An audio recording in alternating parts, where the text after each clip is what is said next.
নমস্কার বন্ধুরা, বাসন্তী কিচেনে আপনাদের স্বাগত। আজকে আমরা একটি নতুন রেসিপি ট্রাই করব। চলো রেসিপিটা দেখে নিই। প্রথমে আমরা কুচনো বাঁধাকপি নিয়ে নিয়েছি। এখন একটি কড়াইতে জল দিয়ে জলটা ফুটে গেলে বাঁধাকপিগুলো দিয়ে নেড়েচেড়ে নিয়ে কিছুক্ষণের জন্য ঢেকে দিচ্ছি। ঢাকনাটা সরিয়ে দিচ্ছি। সেদ্ধ হয়ে গেছে। এখন একটি ছাঁকনি দিয়ে জলটা ঝরিয়ে নিচ্ছি। একটি গ্রাইন্ডারে বাঁধাকপিগুলো দিয়ে এটার পেস্ট বানিয়ে নিচ্ছি। একটি বাটিতে বাঁধাকপির পেস্ট দিয়ে 2 চামচ গুঁড়ো দুধ দিয়ে 1 চামচ চালের গুঁড়ো দিয়ে সামান্য নুন দিয়ে ভালো করে মেখে নিচ্ছি।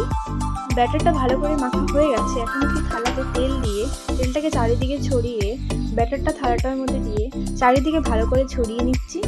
ব্যাটারটা চারিদিকে ছড়ানো হয়ে গেছে। এখন একটি কড়াইতে জল দিয়ে একটি স্ট্যান্ড দিয়ে ওই থালাটা উপরে দিয়ে কিছুক্ষণের জন্য স্টিম করে নিচ্ছি। ঢাকনাটা সরিয়ে দিচ্ছি। হয়ে গেছে। এখন নামিয়ে নিচ্ছি। এখন এটাকে কিছুক্ষণের জন্য ঠান্ডা করে নেব। ঠান্ডা হয়ে গেছে। এখন এটাকে কেটে নিচ্ছি পনিরের আকারে। এখন হালকা হাতে উঠিয়ে নিচ্ছি। সবগুলো পনির উঠিয়ে নিয়েছি। এখন একটি কড়াইতে তেল দিয়ে এক এক করে পনিরগুলো দিয়ে দিচ্ছি।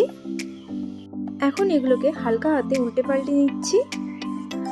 এগুলোকে হালকা করে আমরা ভেজে নেব। ভাজা হয়ে গেছে। এখন নামিয়ে নিচ্ছি। সবগুলো পনির আমরা ভেজে নিয়েছি।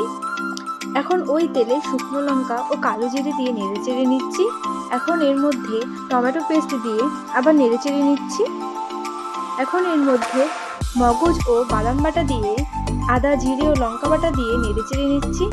হলুদ ও স্বাদ মতো নুন দিয়ে কাশ্মীরি লঙ্কার গুঁড়ো দিয়ে আবার নেড়েচেড়ে নিচ্ছি। 2টো কাঁচা লঙ্কা দিয়ে আবার নেড়েচেড়ে নিচ্ছি।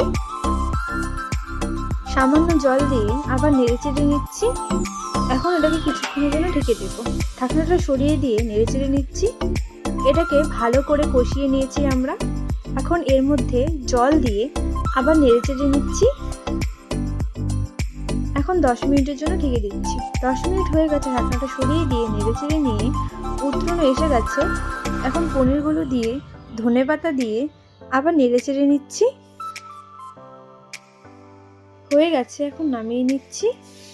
বাঁধাকপি দিয়ে পনিরের মাখা মাখা তরকারি তৈরি। আপনারাও বানিয়ে দেখবেন, খুবই টেস্ট খেতে। রেসিপিটা ভালো লাগলে লাইক, শেয়ার ও কমেন্ট অবশ্যই করে দেবেন। ধন্যবাদ।